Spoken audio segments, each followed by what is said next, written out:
नमस्कार, आप देख रहे हैं हमारे खास पेशकश लोकतंत्र और मैं हूं आपके साथ प्रियंका। लोकतंत्र में आज बात होगी यूपी की सियासत की, छोटे दलों के बड़े अरमानों की। उत्तर प्रदेश में विधानसभा चुनाव को देखते हुए सियासी बिसात बिछनी शुरू हो गई है। तमाम बड़े दल रणनीति बनाने में जुट गए हैं और इस बार सबकी निगाहें छोटे दलों पर हैं, क्योंकि माना यह जा रहा है कि इस बार जिसका गठबंधन मजबूत होगा वो ही सत्ता की चौखट तक पहुंचेगा। पिछले चुनाव में बम्पर जीत हासिल करने वाली बीजेपी इस बार खुद अपने पुराने साथियों को मनाने में लगी हुई है। अपना दल एस की नेता अनुप्रिया पटेल और निषाद पार्टी के अध्यक्ष डॉक्टर संजय निषाद ने कुछ दिन पहले ही दिल्ली में अमित शाह से मुलाकात की थी। माना यह जा रहा है कि इस बार ये दल मोल भाव कर रहे हैं और बिना कुछ हासिल किए साथ देने के मूड में बिल्कुल नजर नहीं आ रहे। बीजेपी ओम प्रकाश राजभर को मनाने में जुटी हुई है। हालांकि राजभर अपनी मांगों पर अड़े हुए हैं। ओम प्रकाश राजभर बीजेपी के पुराने सहयोगी रहे। वैसे राजभर ने भागीदारी संकल्प मोर्चा भी बनाया है और जिसमें ओवैसी के पार्टी समेत कई दलों को शामिल किया गया। वहीं दूसरी तरफ अखिलेश यादव भी छोटी पार्टियों को साधने में लगे हुए हैं। वे RLD, Suhel Dev Bharatiya Samaj party, Azad Samaj party और शिवपाल यादव की प्रगतिशील समाजवादी पार्टी को गठबंधन में शामिल करने की कवायद में जुटे हैं। उधर बीएसपी और कांग्रेस भी भरोसेमंद सहयोगियों की तलाश में है, लेकिन अभी फिलहाल कोई बड़ी सियासी हलचल नजर नहीं आ रही है। अब सवाल यह है कि क्या इस बार के चुनाव में छोटे दलों की भूमिका अहम होगी? क्या वे मोल भाव तौल करने में कामयाब हो पाएंगे? आखिर कौन किसके पाले में जाएगा, करेंगे पड़ताल, लेकिन उससे पहले नजर डालिए इस रिपोर्ट पर। यूपी में बिछ रही सियासी बिसात। बड़े दलों के अपने अपने दाव, दूसरे दल भी ठोक रहे हैं ताल। मचल रहे हैं छोटे दलों के अरमान। यूपी को फतेह करने के लिए सभी बड़े दल रणनीति बनाने में जुटे। छोटे दलों पर सबकी निगाहें हैं। अपने पाले में करने के लिए हर दाव आजमाया जा रहा है, लेकिन छोटे दलों के अरमान अंगड़ाई ले रहे हैं। वे मोल भाव कर रहे हैं। छोटे दलों को साधने में सबसे ज्यादा दिक्कत बीजेपी को हो रही है। अरसे से बीजेपी के हमजोली रहे छोटे दल इस बार कम पर राजी नहीं है। पंचायत चुनाव के बाद बीजेपी की नींद उड़ी है, लिहाजा नेतृत्व ने कमान अपने हाथ में ले ली है। दरअसल बीजेपी को लगता है कि इस बार छोटे दलों को साधे बिना सत्ता तक पहुंचना मुश्किल है। सुहेल देव भारतीय समाज पार्टी के प्रमुख ओम प्रकाश राजभर से पार्टी अध्यक्ष जेपी नड्डा बात करना चाहते हैं, लेकिन राजभर दो टूक कह रहे हैं कि अब बातचीत नहीं, मांगे पूरी करने का वक्त। गठबंधन को मजबूत करने के लिए गृह मंत्री अमित शाह ने अपना दल एस की नेता अनुप्रिया पटेल और निषाद पार्टी के अध्यक्ष संजय निषाद और सांसद प्रवीण निषाद से भी मुलाकात की। ये सभी अपने अपने लिए मंत्री पद की मांग कर रहे हैं। अनुप्रिया भी अपने दो नेताओं को मंत्री बनवाना चाहती। फिलहाल योगी कैबिनेट में उनका एक मंत्री है। वहीं अखिलेश यादव भी अपना दल एस को अपने पाले में करने में जुटे हुए हैं। दरअसल पूर्वांचल में कुर्मी जाति पर पार्टी की अच्छी पकड़ है। अपना दल एस के यूपी में 9 विधायक हैं। खुद अनुप्रिया पटेल मिर्जापुर से सांसद हैं। वहीं ओम प्रकाश राजभर एसपी के साथ गठबंधन कर सकते हैं। बात बनी नहीं तो बीएसपी से भी हाथ मिला सकते हैं। अखिलेश यादव आरएलडी, आजाद समाज पार्टी, शिवपाल यादव की पार्टी को गठबंधन में शामिल कर सकते हैं। बीजेपी का सामना करने के लिए महागठबंधन की जरूरत के सवाल पर आरएलडी प्रमुख जयंत चौधरी ने कहा कि उनके लिए मुद्दे पहले आते हैं और गठबंधन के सभी सहयोगियों के बीच उन मुद्दों पर समझ बनाने की जरूरत होगी। दरअसल अखिलेश यादव जानते हैं बीजेपी को हराने के लिए वोटों के बंटवारे को रोकना बेहद जरूरी है और ये काम गठबंधन ही कर सकता है। बीएसपी भी पूरी ताकत के साथ गठबंधन के पेंच कस रही है। वहीं जितिन प्रसाद के पार्टी छोड़ने के बाद कांग्रेस की रणनीति पर सवाल खड़े हो रहे हैं। प्रियंका गांधी की छवि और लोकप्रियता दांव पर है, लिहाजा कांग्रेस को ये तय करना पड़ेगा कि वो अकेले लड़े या गठबंधन के साथ चुनावी मैदान में उतरे। पूर्व कैबिनेट मंत्री ओम प्रकाश राजभर खुद भी उत्तर प्रदेश में छोटे दलों का गठबंधन बनाने की कोशिशों में है। भागीदारी संकल्प मोर्चा के नाम से बनाए गठबंधन में वो अभी तक 10 दलों को जोड़ चुके हैं। हैदराबाद से सांसद असुद्दीन ओवैसी की पार्टी एआईएमआईएम की राजभर की अगुवाई वाले भागीदारी संकल्प मोर्चा के लिए हाथ मिला चुकी है। माना जा रहा है कि एआईएमआईएम के इस बार 100 सीटों पर चुनाव लड़ने की तैयारी में है। बहरहाल यूपी चुनाव में अभी वक्त है, देखना होगा कि कौन किस पाले में जाता है, लेकिन इतना साफ है कि छोटे दल इस बार किसी के झांसे में नहीं आने वाले हैं। Bureau report. जी हाँ, 2022 का विधानसभा चुनाव बताया जा रहा है कि काफी रोचक होने वाला है उत्तर प्रदेश में छोटे दलों के लिए। चलिए, बड़े दल तो हैं ही चुनावी मैदान में, लेकिन इस बार बताया जा रहा है कि संभावनाएं छोटे दलों के लिए भी काफी हैं। या तो बड़ी पार्टी के साथ गठबंधन किया जाए, और जिस तरह से ओम प्रकाश राजभर का कहना है कि बिना छोटे दलों के समर्थन के सत्ता में कोई बड़ी पार्टी नहीं आ पाएगी, यानी कि समर्थन की जरूरत हर एक बड़े दल को पड़ने वाली है। लेकिन ऐसे में छोटे दलों का भविष्य क्या रहने वाला है, बात करने के लिए हमारे खास मेहमान हमारे साथ जुड़े हुए हैं। आपको बता दें कि बीजेपी के प्रवक्ता हैं विजय खेरा, वो हमारे साथ हैं, और उसके अलावा सपा के प्रवक्ता हैं डॉक्टर आशुतोष वर्मा, वो भी हमारे साथ हैं। सुभाषपा के यहाँ पर नेता हमारे साथ हैं उमाशंकर राजभर। सभी खास मेहमान हमारे साथ जुड़े हुए हैं, और उसके साथ ही आपको बता दें कि अजमल खान भी हैं, जो कि नेता है AIMIM पार्टी के, वो भी हमारे साथ जुड़े हुए हैं। विजय खेरा जी, 2017 की अगर बात की जाए, यूपी विधानसभा चुनाव का हमने नतीजा देखा, और जिस तरीके से बीजेपी ने बम्पर जीत हासिल की, उस हिसाब से तो अगर देखा जाए तो 2022 में बीजेपी को किसी की सहायता की जरूरत नहीं थी। लेकिन जिस तरीके से राजभर जी के आगे पीछे घूमा जा रहा है, जिस तरीके से निषाद पार्टी के साथ संपर्क साधने की कोशिश की जा रही है, क्या लग रहा है आखिर इतने गठजोड़ की जरूरत पड़ क्यों रही है? आपकी पहली बात ठीक है कि जरूरत नहीं थी हम, वो बात आपकी ठीक है। कोई बम्पर जीत हमने पहले जीती थी, तब भी सहयोगी दल हमारे पास है। हमारा जो सहयोगी दलों के साथ तालमेल होता है वो सामाजिक समीकरण के लिए होता है, न कि जीत के लिए। जीत के लिए हम पूरी तरह से आश्वस्त हैं, अच्छी तरह से हैं, और अकेली दम पर हम लोकसभा में भी 300+ जीते हैं और विधानसभा में भी जीतेंगे हम। लेकिन हम अपने सहयोगी दलों को कभी छोड़ना नहीं चाहते, और हमारी सहयोगी दलों के साथ ऐसी स्थिति भी कभी नहीं होती है कि सपा और कांग्रेस ने आपस में सहयोग किया और फिर एक दूसरे के लिए गाली गलौज चालू कर दिया तुरंत। ऐसी सपा ने किया, उसके बाद बसपा की क्या दुर्दशा हुई, कैसे वो गालियां दे रहे, वो सब नहीं रहा। इस बात का विजय सहयोगी दल अभी अपना दल ही मुख्य उत्तर प्रदेश में है हमारे साथ मुख्य रूप से। तो उन्होंने कितना खुल के बोला प्रिया जी ने कि हम भाजपा के साथ ही रहेंगे, हमारा कुछ मतभेद नहीं है, और जो उनके साथ मिलकर चुनाव लड़ेगी हमारी पार्टी, स्पष्ट रूप से कहा। वो भी अमित शाह जी से मिलने के बाद कहा। अब रहा इसका कि प्रतिनिधित्व चाहिए उनको, तो वो हर पार्टी का अपना एक तरीका होता है। उनको ये चाहिए कि हमको इतना मिलना चाहिए, हम ये समझते हैं उनको इतना मिलना चाहिए।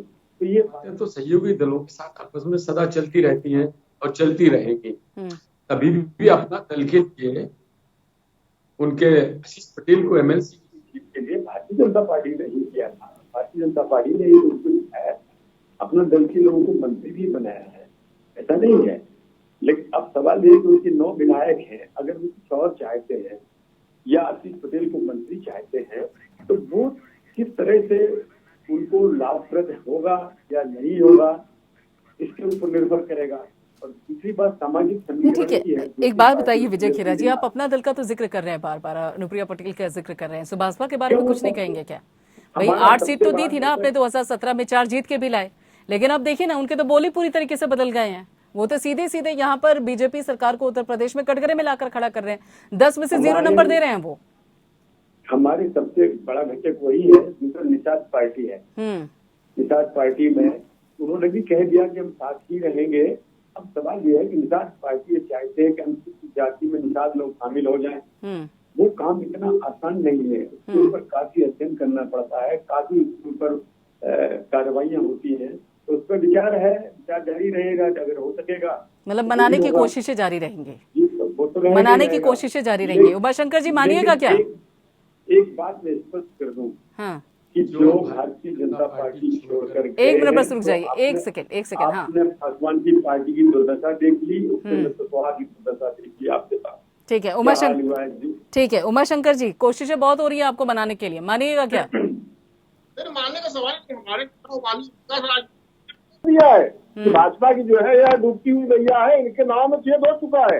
अब इनका डूबना तय मान के चलिए जाएगी। यह 2022 में उत्तर प्रदेश छोड़ के जा रहे हैं, ये मान के चलिए। जिस तरह से 2017 में 14 साल का इस भाजपा का बर्बाद था, माननीय ओम प्रकाश राजभर जी के सहयोग से आज सोचिए सत्ता में है, लेकिन उनकी जो सपने थे, उनकी जो मांगे थी समाज को लेकर के, राजभर समाज हो, तहसील समाज हो, आदिवासी समाज हो, चाहे पाल निषाद हो, जो अब पिछड़ों की मांगे थी सामाजिक न्याय को लागू करने के लिए, और यह भारतीय जनता पार्टी जो सबको अति पिछड़ों को धोखा देती है, अल्पसंख्यकों को धोखा देती है। तो इनके बहकावे में इस बार हमारे माननीय नेता ओम प्रकाश राजभर जी नहीं आने वाले हैं। हम आज के डेट में जो भाजपा को हराएगा उस गठबंधन के हम साथ में रहेंगे। ठीक है डॉक्टर आशुतोष जी, यहाँ पर सुभाषपा जिस तरह से नाराज है बीजेपी से, आपको लगता है कि आपका किला मजबूत होगा? नहीं प्रियंका जी, देखिए किला मजबूत करने की बात नहीं है, बड़ा बात है कि ये जो लड़ाई चल रही है किस मुद्दों को लेके चल रही है। हम लोग सैद्धांतिक मुद्दों को लेके चल रहे हैं और भारतीय जनता पार्टी क्या कर रही है, सामाजिक समीकरण सेट कर रहे हैं। और ये उत्तर प्रदेश का हर एक राजनीति में दिलचस्पी रखने वाला, या चाहे आप लोग जर्नलिस्ट हो, आप सब जानते हैं कि उत्तर प्रदेश की सत्ता पिछड़ों के द्वारा आती है। पिछड़ों का एक बहुत बड़ा हिस्सा उसमें रहता है। 2017 में जब भारतीय जनता पार्टी आई तो उसने बुलाया कि हम पिछड़ों को उनका हक देंगे, उनके लिए लड़ाई लड़ेंगे, और एक झूठा एक राम मंदिर का और हिंदू मुस्लिम का एक माहौल बना के एक जबरदस्ती करके की लाइन खींची गई। लेकिन आप जैसे ही सरकार आई, यहाँ खेड़ा जी बैठे हुए हैं, ये बताएंगे कि जब मुख्यमंत्री बनने की बात आई और जो आपका प्रदेश अध्यक्ष था जो केशव प्रसाद मौर्य थे, जो खुद पिछड़े वर्ग से आते थे, उनको इन्होंने नहीं बनने दिया। इनका चेहरा वहीं साफ हो गया। उसके बाद जैसे ही केशव प्रसाद मौर्य जी ने लोक भवन में अपने कमरे में तख्ती लगाई, अगले ही दिन की तख्ती निकाल के फेंक दी गई। ये उनका वहां पे जो है तुरंत दिखने लगा कि किस तरीके से ये अपने आप को सिस्टम चेंज कर रहे हैं। सब कुछ सत्य रहा। अनुप्रिया पटेल जी को जो है उन्होंने तुरंत जो है मंत्रिमंडल मोदी 2 में हटा दिया, क्योंकि इनको लगता है कि अब जरूरत नहीं रह गई। इसी तरीके से राजभर जी ने जब उन्होंने सामाजिक न्याय की बात करी तो उनको तुरंत हटा दिया कि चलो हटो, तुम्हारी जरूरत नहीं है हमारे पास, उनको हटा दिया। अब जब इनको समझ में आ गया है कि हमारे पास कुछ भी नहीं रह गया है, पूरी लगातार पिछले 5 सालों में दलितों पिछड़ों की लगातार हत्याएं हुई, लगातार इन्होंने आरक्षण का विरोध किया और जहां जहां आरक्षण खत्म कर सकते थे वहां खत्म किया। और रही बात और नागरिकों की बात कर लीजिए, पत्रकारों पे जो नहीं हुआ, जिसने अपना मुंह खोला उसके घर में ईडी के छापे लगवा दिए गए। जब कोरोना आया तो बदतर जब स्थिति हो गई तो उनको लगा कि वापस सामाजिक समीकरण दिया जाए और ये छोटे मोटे जो झुंझुने होते हैं ये पिछड़े वर्ग, दलित वर्ग को और मुस्लिम वर्ग को दे दिए जाएंगे और काम होता है। ठीक है खेड़ा जी, भारतीय जनता पार्टी को ये समझाइए कि इस तरीके से सरकारें नहीं चलती हैं, और आप जो समीकरणों को लेके चल रहे हैं उससे जनता बहुत आगे बढ़ चुकी है। और इस गोमती के थ्रू लखनऊ बहुत पानी बह गया है। गंगा का क्या हाल है आपने देखा है। मुझे नहीं लगता ये ओछी राजनीति जो कर रहे हैं इसका कुछ समीकरण निकलने वाला नहीं है। जनता ने मन बनाया है। ठीक है डॉक्टर विजय खेरा जी, क्या यही समस्या है कि जब 2017 में बम्पर जीत मिली तो उसके बाद ऐसा लगा कि सत्ता का मत चढ़ गया, और फिर जब धीरे धीरे यहाँ पर साल बीतते चले गए, 4 साल पूरे हो गए, तो उसके बाद लगा कि देखिए छोटे दल की तो जरूरत है, और अब महसूस भी हो रही है, और यही कारण है जिसके चलते लगातार उनसे संपर्क साधने की कोशिश की जा रही है, लेकिन अब छोटे दल भी मोलभाव की स्थिति में है। वो उनके ऊपर निर्भर करता है, वो क्या चाहते हैं। जो अभी बोल रहे थे, ओवैसी के साथ जाना चाहे तो उनकी मर्जी है, अगर किसी और के साथ जाना चाहे तो उनकी मर्जी है। सवाल ये हमारा जहाँ तक सामाजिक, हमने आपसे बताया समीकरण का सवाल है, तो वो अकेले किसी पर्टिकुलर नेता से नहीं मतलब होता है, उस समाज से मतलब होता है।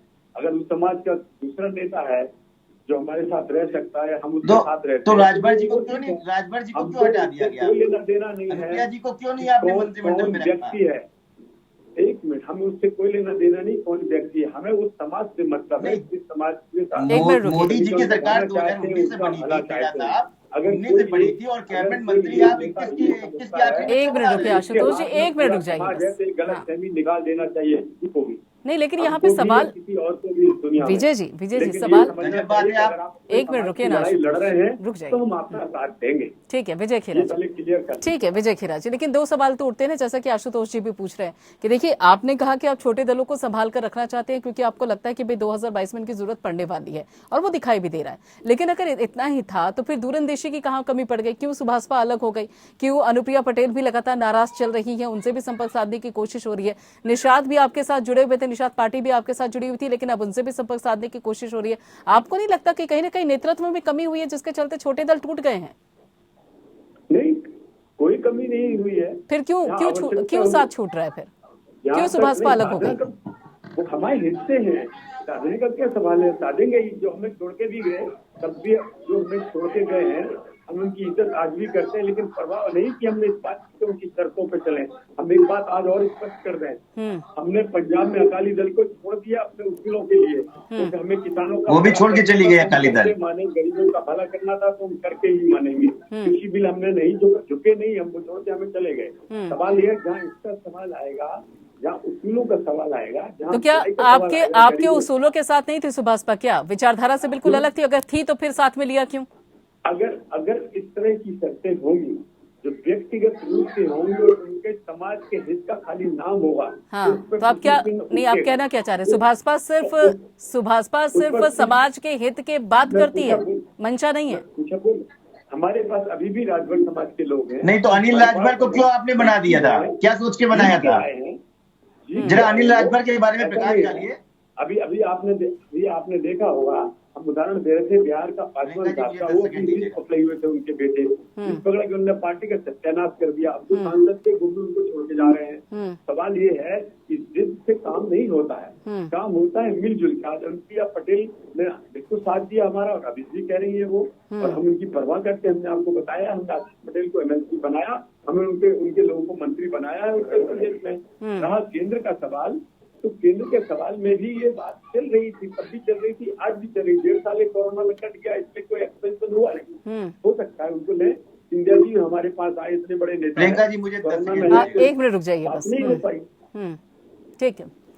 आप क्या कहना चाहते हैं राजभर जी, बोलिए। ठीक है आशुतोष जी। देखिए प्रियंका जी, ये जिस तरीके से बातें कर रही हैं, और ये आप भी जान रहे हैं कि उत्तर प्रदेश में पिछले 15 दिनों से क्या हो रहा है। असल में कहानी की शुरुआत तब होती है जब इनका एक आंतरिक सर्वे आता है, जिसमें ये बताया जाता है कि भारतीय जनता पार्टी कितनी भी कोशिश कर ले, वो 60 या 65 सीट से ज्यादा नहीं जीत रही है।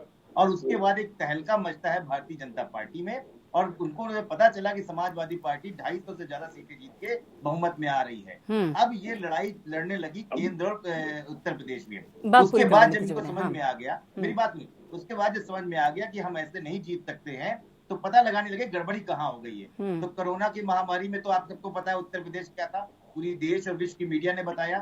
उसके बाद जब देखा गया कि ब्यूरोक्रेसी हावी है, नेताओं ने इनके विरोध करना शुरू किया, इनके खुद के सांसद और इन विधायकों ने लिखना शुरू किया। साथ में साथ ये देखा गया कि जो हमारे साथ और जातियों के दल थे वो तो बात ही नहीं कर रहे हैं, और उनका बहुत बड़ा धड़ा अलग कटा हुआ है। तब आनन फानन में दिल्ली लखनऊ दौड़ शुरू हुई कि तुमको एक छोटा सा कैबिनेट मंत्री दे देंगे, तुमको MLC दे देंगे, तुमको निगम का अध्यक्ष दे देंगे। प्रियंका जी, सबसे बड़ी गलतफहमी होती है जब लोग उत्तर प्रदेश की जनता को इतना हल्का लेने लगते। ठीक है। जब सत्ता की मदमस्त में भारतीय जनता पार्टी कूद गई है, उसको समझ नहीं आ रहा है कि जाति समीकरण के 2+2 4 नहीं हो सकता है। ये हरकतें कर रहे हैं जो बहुत निंदनीय है। जहां हमें कोरोना से लड़ना चाहिए, जहां हमें इंफ्रास्ट्रक्चर पर लड़ाई करनी चाहिए, जहां हमें ये बनना चाहिए महिलाओं के साथ क्या हुआ, पत्रकारों के साथ क्या हुआ, क्या हो गया हमारे शिक्षकों के, वहां ये जातियां जोड़ रहे हैं। इसीलिए उत्तर प्रदेश की जनता एक स्टेप आगे बढ़ के 300 से ज्यादा सीटें समाजवादी पार्टी को देगी। ठीक है उमाशंकर जी, भविष्य कहाँ पर। ठीक है उमाशंकर जी, भागीदारी संकल्प मोर्चा छोटे छोटे दलों को ला रहे हैं, साथ में मिला भी रहे हैं सबको, उम्मीद कितनी है? अलग अलग विचारधाराओं को बांध कर रखने में तकलीफ तो होगी ना? कोई तकलीफ नहीं है इसमें। प्रियंका जी ध्यान रखिए, जो 32% अब पिछड़ा वोट है, यह जो है 2002 से घूम रहा है। आप इस बात को मानिएगा, जब 2002 में यही वोट जो है अखिलेश मुलायम सिंह के साथ में था, मुलायम सिंह सत्ता में आए। 2007 में मायावती के साथ में था, तो मायावती की सत्ता में आ गई। 2014 में भाजपा के साथ जब यह वोट आया है तो भाजपा सत्ता में आ गई, और 2017 में जब आया है तो 17 में भाजपा आ गई। यह 25% वोट हमारा जो है भागीदारी संकल्प मोर्चा यानी अब पिछड़ों का, और 18% जो मुस्लिम वोट है, आप मिला के देखिए 50% वोट हो जाता है, तो 50% वोट के साथ हम आराम से उत्तर प्रदेश की सत्ता में आ जाते हैं। और जो भाजपा को हराने वाले लोग हैं, या तिवारी से इस बात को पूछिएगा कि आज 14 में जब अनुप्रिया पटेल जी इनके साथ में थी, उसमें 2 सांसद उनके थे, तब उनको केंद्रीय मंत्री बनाया गया। अब 17 में उनके जो है 9 उनके विधायक जी थे, उनके जो है उनको क्यों मंत्री पद से हटा दिया गया। आज वो अनुप्रिया पटेल जी उसे नाराज है। और यही जो निषाद, जिसको निषाद संजय निषाद की बात कर रहे हैं, 19 में जब माननीय अखिलेश के द्वारा जो है यह एक प्रस्ताव भेजा गया उत्तर प्रदेश सरकार का कि इनको निषाद अनुसूचित जात में जोड़ा जाएगा, ऐसा आश्वासन दिया जाएगा। और उसी लालच में वही आश्वासन देकर के डॉक्टर निषाद को इन्होंने मिलाया कि आपके जो सेवक है, बिंद है, मलाह है, उनको हम जो है अनुसूचित जात में हम डाल देंगे। लेकिन 3 साल हो गया जब संजय निषाद को यह समझ में आने लगा उनके समाज को, यह भाजपा तो सबसे बड़ी झूठ पार्टी है या केवल आश्वासन देती है, यह समाज के लिए कुछ करने वाले नहीं है। इसलिए अनुप्रिया पटेल हो चाहे संजय निषाद हो, अब इनकी नाव जो पूछना चाहते हैं। ठीक है, यानी कि छोटे दल अपनी सियासत करने वाले हैं। ठीक है, छोटे दल अपनी सियासत करने वाले हैं। आप में विजय खेरा जी, एक बड़ी साफ सी तस्वीर नजर आ रही है जिसके चलते देखा जाए तो हालांकि क्या ये मानकर चला जाए कि क्या पंचायत चुनाव के जो नतीजे सामने आए उसके बाद कहीं ना कहीं लगा कि देखिए अब छोटे दलों को साधने की जरूरत है, क्योंकि कहीं ऐसा ना हो कि 2022 में सत्ता ही हाथ से चली जाए। क्या पंचायत चुनाव में जो नतीजे सामने आए उससे सबक लिया गया है क्या, जो लगातार यहाँ पे छोटे दलों के साथ भी संपर्क साधने की कोशिश की जा रही है, रूठों को मनाने की कोशिश हो रही है? ये छोटे दल हमारे साथ पहले से ही है, इनसे तो चर्चा करना ही है। अभी हम नहीं नए कहीं पर और किसको इनकी तरह तो नहीं गए। इनके पास क्या है, समाजवादी पार्टी के अभी अगर बात करें तो वही शिवपाल जी के बात हो गई, वही RLD है, इसको बर्बाद पार्टी, चौकट राजा वाला दोनों का हाल है। शिवपाल जी वापस चले आएंगे तो क्या फर्क पड़ने वाला है, या अजीत सिंह चौधरी के बेटे जयंत चौधरी जी साथ रहेंगे तो क्या उनका होने वाला है। सवाल तो इनको चिंता होनी चाहिए, हमारे साथ तो जो घटक है वो है। और सवाल ये है कि जब 4 लोग साथ होते हैं तो उनमें ये चर्चा होती ही रहती है। कोई हमें न छोड़ के गया है न जा रहा है, इस पर से उन्होंने कह दिया है। आप कैसे कह पाते हैं ये विजय खेरा जी, मेरी समझ में नहीं आता। यहाँ पर खुद सुभाषपा के जो प्रवक्ता है वो बैठे हुए हैं उमाशंकर जी, और वो साफ आपसे कह रहे हैं कि अब तो साथ जाने का सवाल ही नहीं उठता है क्योंकि उनको धोखा मिला है, और आप कह रहे हैं कि सभी साथ में हैं। किनको धोखा मिला है? सुभाष तो जी तो कह रहे शिवपाल जी की पार्टी के साथ पढ़े तो जरा अपना बयान तो देख ले पहले।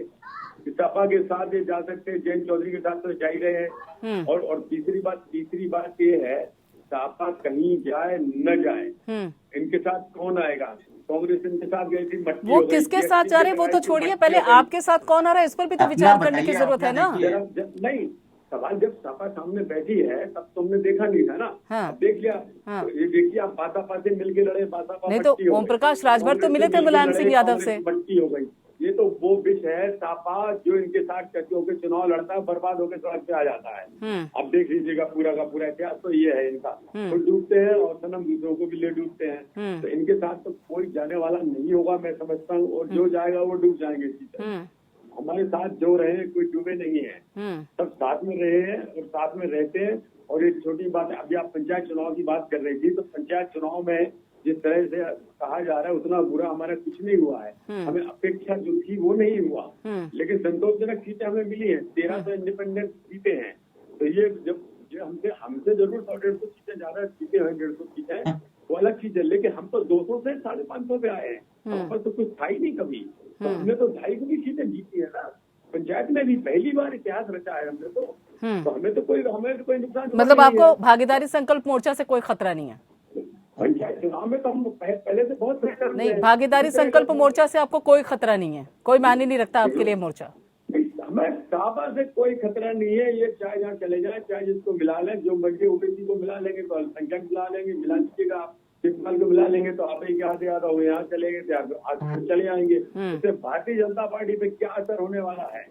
चुनाव तो इनको भाजपा की चिंता करना चाहिए कि मुस्लिम वोट इनका किसका जा रहा भाजपा में, उनकी वो चिंता करना चाहिए। मेरे घटक तो जो है हमारे साथ है, किसी ने हमारे साथ विद्रोह नहीं किया, किसी ने बोला नहीं कि हमें छोड़ के जा रहे हैं। आपसी बातचीत चल रही है तो चलती रहेगी। हम तो और नहीं किसी के दरवाजे जा रहे हैं कि हम किसी के दरवाजे चले जाएं कि आप मेरे साथ चले आइएगा, या हम कांग्रेस के। उमाशंकर जी, अंदर खाने कोई और खिचड़ी पक रही है क्या? यहाँ पर आप कहते हैं कि आप बीजेपी के साथ नहीं जाएंगे, विजय खेरा जी पूरे कॉन्फिडेंस के साथ कहते हैं कि हमें कोई छोड़ के नहीं गया है, तो अंदर खाने पर्दे के पीछे कोई और स्टोरी है क्या? तो हमारे साथ तो 2 उमाशंकर जी, कोई ऐसी बात ही नहीं है। हमारी जो है भाजपा या किसी अलग दल से, हमने कहा कि जो भागीदारी संकल्प मोर्चा बनाया गया है, किस विचारधारा से मिलते हुए, चाहे सपा हो चाहे बसपा, जो भी हमारे साथ आएगी और जो भाजपा को हराएगी उसके साथ में बनाएगी, कोई हमारी बात नहीं हो रही है। क्योंकि 2018 में ही नेताजी ने आराम से, देखिए बड़े आराम से इस्तीफा देके किसी सामाजिक न्याय समिति जो है या देखिए उमाशंकर जी, विजय खेरा जी यहाँ पर बैठे हुए हैं जो कि बीजेपी के प्रवक्ता हैं, उनका साफ तौर पे कहना है कि हमें कोई नहीं छोड़कर गया, सब हमारे साथ हैं। सुभाषपा का भी उन्होंने जिक्र किया है कि हमारे घटक दल हमारे साथ हैं, और आप कह रहे हैं कि हमारा दरवाजा तो उनके मुंह पे बिल्कुल साफ तरीके से बंद है। ये तो सवाल नहीं होता है, ये तो भाजपा के जो भी प्रवक्ता बैठे हैं हाँ। वह झूठ बोल रहे हैं। जनता लीजिए विजय खेरा जी, अब बताइए, अब आप बताइए, अब कैसे आप कह रहे हैं कि सुभाषपा आपके साथ है? अंदर खाने या तो कोई और स्टोरी चल रही है, जनता के सामने कुछ और है। आप बार बार दरवाजे पे दस्तक दे रहे हैं, वो बार बार दरवाजा बंद कर रहे हैं, यहाँ तक कि झूठा भी कह रहे हैं। किस उम्मीद पर दरवाजा खटखटा रहे हैं आप सुभाषपा का? मैंने आपकी बात में समझ नहीं पाया, उनको सुन नहीं पाया हूँ। आप बताइए मुझे क्या कहना चाहते हैं। उमा शंकर जी साफ तौर पे कह रहे हैं सवाल ही नहीं उठता बीजेपी के साथ जाने का। तो उनकी मर्जी है, फिर भी आप दरवाजा खटखटाएंगे बार बार? नहीं कह रहे तो ठीक है, कौन दरवाजा खटकाने गया, किसके घर गए हम? उनकी मर्जी है वो तो। जेपी नड्डा जी ने फोन नहीं किया ओम प्रकाश राजभर को उनसे बातचीत करने के लिए? हमने आपसे बता दिया, अगर उन्हें ओबीसी के जाने के साथ जाने की बात कर रहे हैं, कांग्रेस के साथ, अभी भाजपा के साथ जाने की बात कर रहे हैं, इस तरह से सौदेबाजियां नहीं होती है राजनीति में। हाँ। लोकसभा के समय जेपी नड्डा जी बारामती राम को माननीय नेता जी ने वोट किए थे। एक मिनट, एक एक करके ठीक है, एक मिनट, अब रुकिए जरा विजय खेरा जी। ठीक है जी, उमाशंकर जी बात पूरी कीजिए जल्दी से। बोल रहा हूँ प्रियंका जी कि जेपी नड्डा जी से 2019 में नेताजी से बात हुई है, इसमें 12 बजे रात को उनका फोन आया था लोकसभा के लिए। एक सीट से जो है सुभाषपा जो है उनके चुनाव चिन्ह पे लग गया, उसके बाद से कोई बात नहीं हुई हमारी। ठीक है आशुतोष जी, यहाँ पर जिस तरीके से विजय खेरा जी कह रहे हैं कि ठीक है हमारे दल की उनको चिंता है, लेकिन खुद अगर देखा जाए तो सपा की जो नाव है उसमें भी कई छेद हैं। खुद आपका एक पारिवारिक पूरी तरीके से हम देख रहे थे कितनी मजबूत थी 2012 में, लेकिन उसके बाद शिवपाल यादव अलग हो जाते हैं। अपनों को नहीं रोक पाए, फिर दूसरों को कैसे संभालिएगा?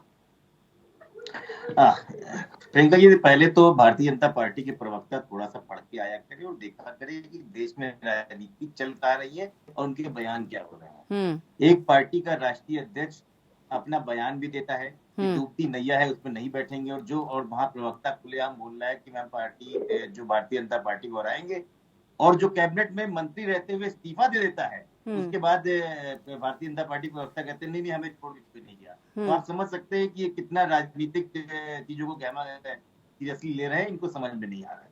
रही बात हमारी, और मैं जानता हूं कि उत्तर प्रदेश की जो 24 करोड़ की जनता है ये जानती है कि जो भारतीय जनता पार्टी ने जो खेल रचा है, जिसमें परिवार को अलग कर दो, एक साथ में एक विचारधारा वाली पार्टियों को अलग कर दो, तोड़ दो, और जब ये टूटेंगे तब ये बटेंगे, और जब ये बटेंगे तो भारतीय जनता पार्टी आएगी। आप क्या कह रहे हैं? मतलब आप ये कह रहे हैं कि आपकी पार्टी के टूटने में या शिवपाल यादव के अलग होने में बीजेपी का हाथ है, ये आप कह रहे हैं?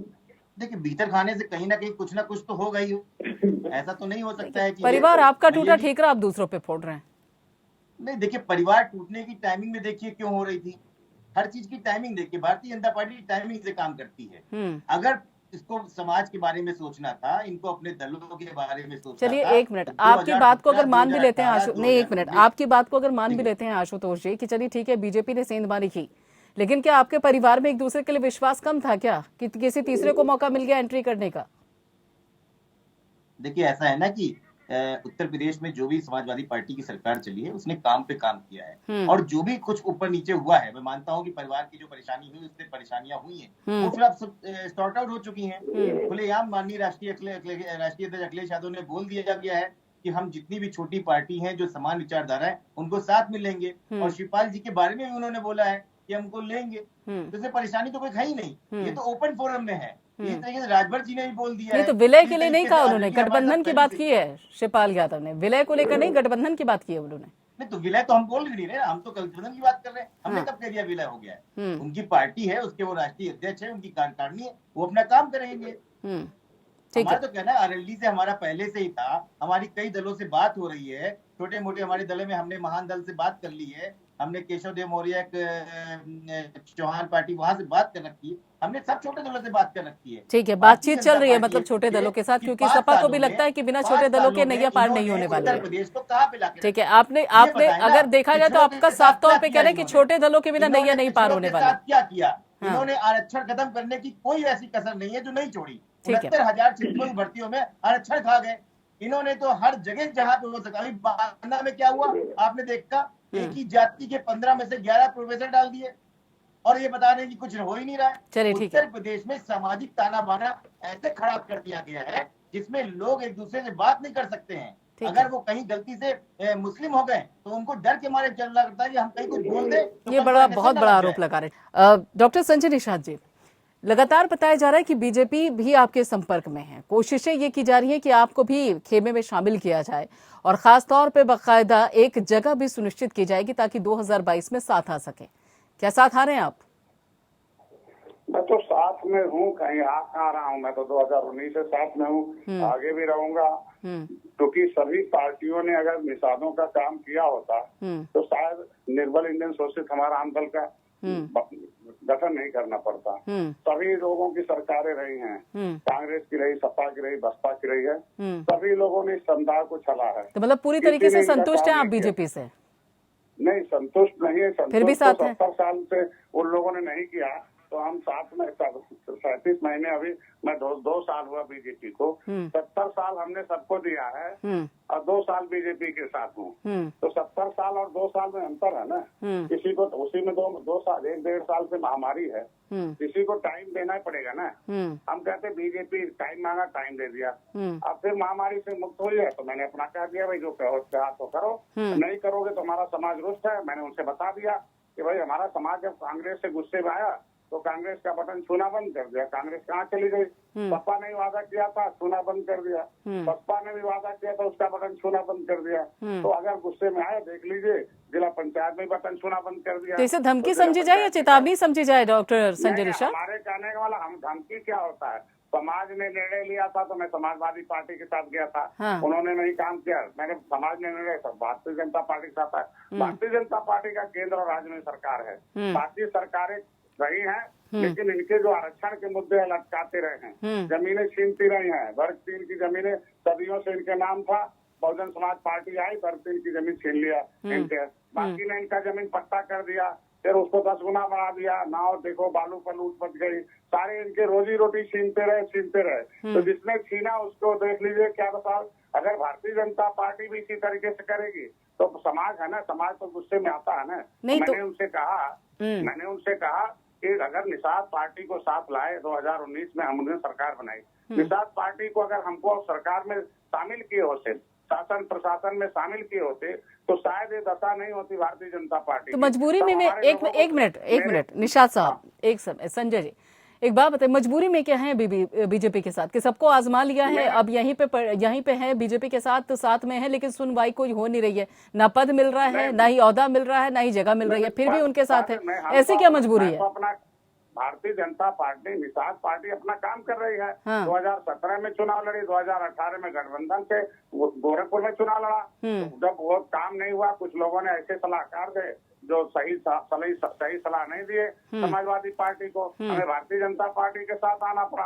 आज के दिन में भारतीय जनता पार्टी के साथ रहकर, क्योंकि लास्ट में मैं गया था, 8 सीट बची हुई थी और उसमें समीकरण नहीं बन रहा था हमें जीतने का, हम नहीं लड़े।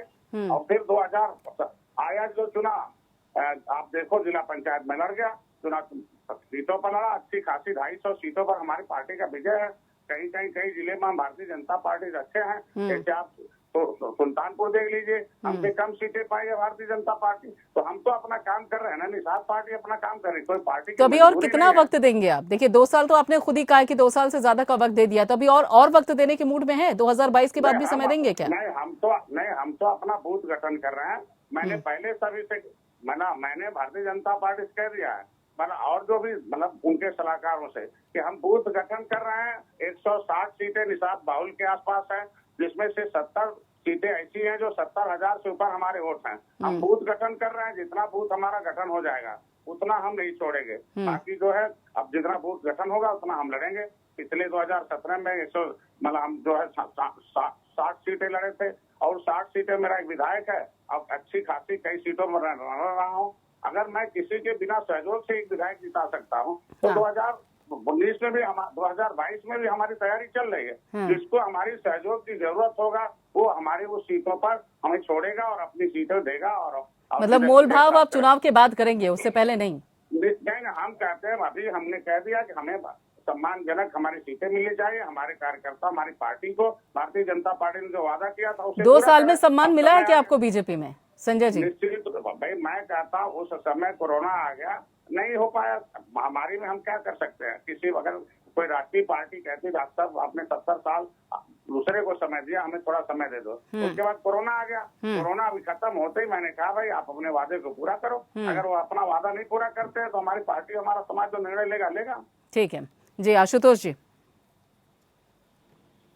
प्रियंका जी, देखिए जिस तरीके से भारतीय जनता पार्टी अपनी रणनीति बनाती है, मुझे लगता है कि जितने भी लोग हैं जो सामाजिक न्याय की बात करते हैं, उनको इस बात को समझना चाहिए कि समाज में जिस तरीके से दुर्भावना भारतीय जनता पार्टी बनाती है, और आप सब लोग बड़े नेता हैं, इस बात को समझना चाहिए। लड़ाई लंबी है, लड़ाई सिर्फ सत्ता की नहीं या 2022 की नहीं है, लड़ाई है विचारधारा की। जिस तरीके से आप, संजय निषाद जी खुद बहुत बड़े नेता हैं उत्तर प्रदेश के, और पूर्वांचल उत्तर प्रदेश में अच्छा नाम रखते हैं, वो जानते हैं कि निषाद समाज के साथ क्या हुआ है जब से भारतीय जनता पार्टी आई। नहीं, बख्शा उन्होंने आपको भी नहीं है आशुतोष जी, बख्शा उन्होंने आपको भी नहीं है। हमने तो जब मुख्यमंत्री के खिलाफ लड़ाना था तो हमने इनके साथ दिया, और हमने इनके बेटे प्रवीण निषाद को सांसद पहली बार बनाया। बताइए नहीं बनाया एक बार? और हमने हर तरीके से लड़ाया। लेकिन अगर आपकी महत्वाकांक्षा आपकी विचारधाराओं से बढ़ने लगेगी तो हम कैसे करेंगे? ये लीजिए, ये क्या बात हुई? एक मिनट आशुतोष जी, नहीं, एक बात बताए, आपके साथ रहें और मांग करें तो देखिए आपकी महत्वाकांक्षा बहुत ज्यादा हो रही है। आप बीजेपी के साथ हैं और बीजेपी के साथ अगर वो सम्मान मांग रहे हैं और वहां पे नहीं मिल रहा है तो आप कह रहे हैं कि देखिए वो बीजेपी अपने लोगों को संभाल नहीं पा रही है। केंद्र में सरकार भारतीय जनता पार्टी की है, राज्य में सरकार भारतीय जनता पार्टी की है, तो जो मांगे हैं वो भारतीय जनता पार्टी से करनी पड़ेगी ना। हमें लड़ाई साथ में लड़नी है। दरवाजे खुले हैं आपके संजय निषाद जी के लिए। आशुतोष जी, दरवाजे खुले हैं आपके। हम आपको सम्मान देंगे, आपके कार्यकर्ताओं को सम्मान देंगे, हम सरकार में शामिल अभी ये सवाल करते हैं डॉक्टर विजय खेरा से, बताइए, लेकिन एक बार आशुतोष जी से पूछ लेते हैं, दरवाजे खुले हैं आपके संजय निषाद के लिए?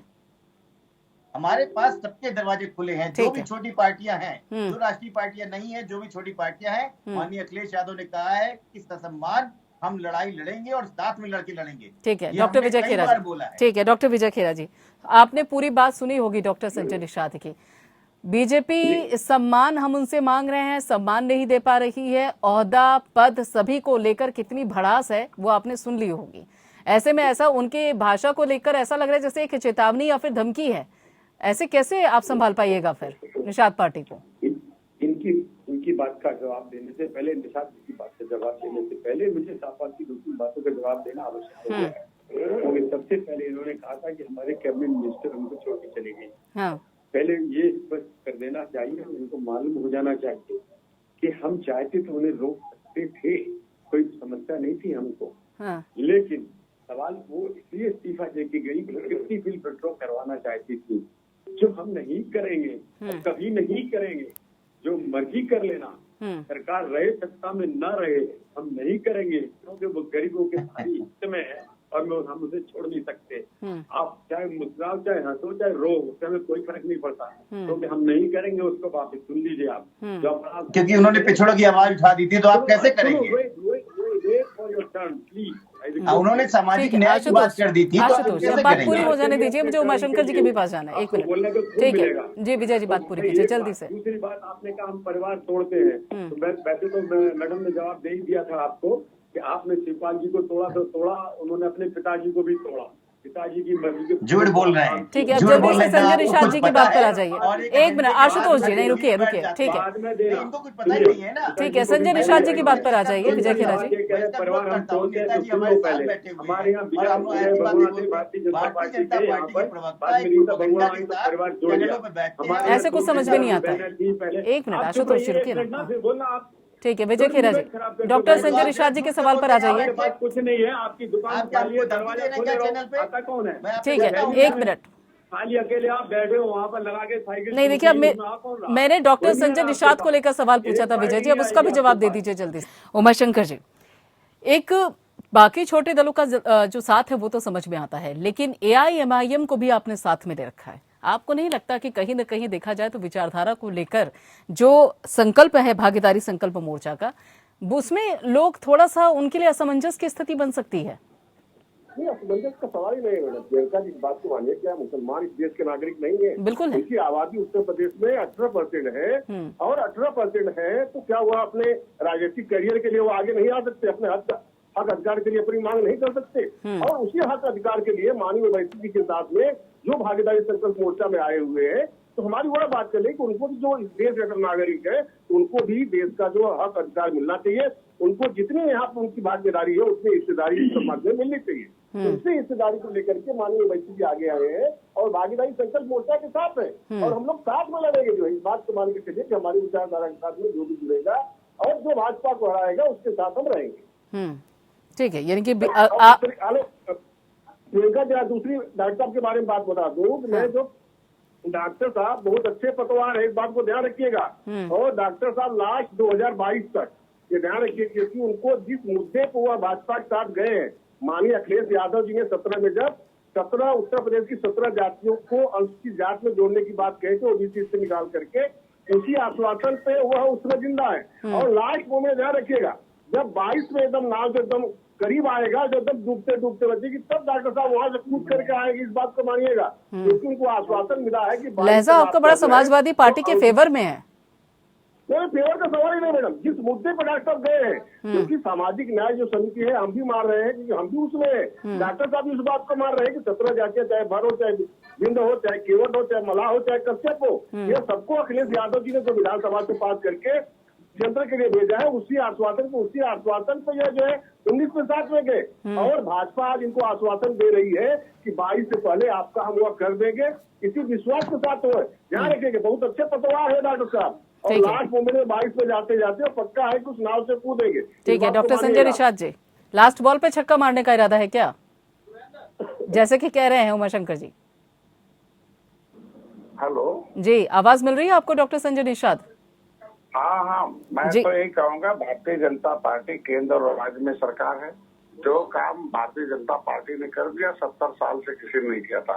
धारा 370 राम नहीं, मेरा सवाल ये था जिस तरह से उमाशंकर राजभर जी कह रहे थे कि 2022 आते आते नाव से कूद जाइएगा, तो लास्ट बॉल पे छक्का मारिएगा। नहीं, मैं तो कूदने वाला नहीं हूँ, मैं तो अंतिम तक रहता हूँ। मैं तो कभी कहीं कूदने वाला नहीं था। वो तो दरवाजे से जब हटा दिया तो आना पड़ा, जब उन्होंने नहीं दिया सीट तो आना पड़ा। ये जब तक दरवाजे से हटाएंगे तो हट जाएंगे। हम तो लास्ट वाले हैं ना, हम तो राम के मित्र रहे निषाद राज की सेना से राम ने लंका पर विजय प्राप्त किया है। निषाद राज की सेना से कांग्रेस 70 साल राज की सत्ता बसपा। इस समय अब तक निषाद राज की सेना के सेनापति डॉक्टर संजय हैं। आज के दिन में सभी मालूम है, बड़ी पार्टी है भारतीय जनता पार्टी, उन्हें भी मालूम है कि निषादों का वोट एक मुश्त है। बहुत 7 नदियां हैं, 160 सीटें हैं। हमें चाहे छोड़ेंगे, चाहे हमारे ऐसे वादे है ही नहीं कि जो भारतीय जनता पार्टी हम उलूल जुलूल बात करते ही नहीं किसी से। ऐसा कोई डिमांड, ऐसा कोई मांग तो कुछ रखा ही नहीं। भारतीय जनता पार्टी ने खुद कह रखा। चलिए, आपके इन बातों से विजय खेरा जी के चेहरे पे मुस्कुराहट जरूर आ गई है, थोड़ा सा वो आश्वस्त हो गए कि चले साथ में ही रहने वाले हैं। भारतीय जनता पार्टी से कुछ मांगा नहीं, मैं कहाँ मांगूंगा। बड़े भाई हैं, बड़े भाई का काम है छोटे भाइयों का देना, जिन्होंने वोट दिया उनका सम्मान देना है। अब ब्यूरोक्रेट्स जो है बीच में ये खटता पैदा कर रहे हैं भारतीय जनता पार्टी और निषाद समाज में। ये ब्यूरोक्रेट्स की देन है कि जो जीता हुआ प्रत्याशी उसे हराना और उसके बाद निषादों चौकी फूकने के बाद प्रमाण पत्र मिलना। तो ब्यूरोक्रेट्स की देन है कि हमारे मछुआरों का पट्टा 10 गुना बढ़ा के 15 दिन के अंदर उनसे वसूली करना। ये जो ब्यूरोक्रेट जो बड़े हैं ना बीच में, उनको हमने तो सही बात बता दिया भारतीय जनता पार्टी को। 2022 के वोट को ये खराब कर रहे हैं, और ये घर उजाड़ रहे हैं, मछली जाल नाव तोड़ रहे हैं। ये ब्यूरोक्रेट ये नाव नहीं तोड़ रहे हैं। चलिए ठीक है, चलिए बीजेपी के लिए आपने बड़े अच्छे शब्दों का इस्तेमाल किया है, और उसके चलते विजय खेरा जी मुस्कुरा भी रहे हैं कि चलिए एक दल तो साथ में है ही, उसके जाने का डर नहीं है। फिलहाल बहुत बहुत शुक्रिया आप सभी लोगों का इस चर्चा में शामिल होने के लिए। 2022 का विधानसभा चुनाव, इसमें कोई शक नहीं है कि बहुत ही रोमांचक होने वाला है। छोटे दलों के अपनी बिसाते हैं, बड़े दलों के अपनी बिसाते हैं। देखना यह होगा कि कौन साथ आएगा और कौन नाव से कूद जाएगा। फिलहाल इतना ही, बाकी खबरों के लिए आप जुड़े रहिए PN के साथ।